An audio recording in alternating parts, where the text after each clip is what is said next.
Belonia বিকেআই football মাঠে রেফারিদের নিয়ে শারীরিক পরীক্ষা অনুষ্ঠিত হয়।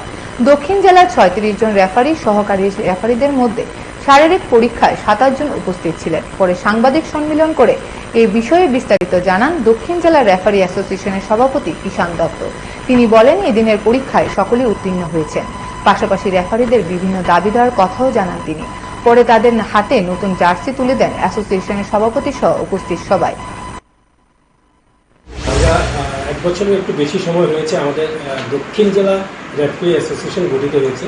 তো আমাদের মূল লক্ষ্য হলো রেফারিদের মান উন্নয়ন করা এবং কীভাবে তাদেরকে আর্থিকভাবে কিছুটা সচ্ছল করা যায়, কারণ আমাদের রেফারিরা অনেকটাই আর্থিক সংকট তেমন কিছু নেই। রেফারি অ্যাসোসিয়েশন বা ফুটবল অ্যাসোসিয়েশনের তেমন কিছু নেই সহযোগিতা করার মতো। ওনারা মেস ফি থেকেই ওনাদের সেই নির্বাহ করেন, ওনাদের যা যা প্রয়োজনীয় জিনিস রয়েছে।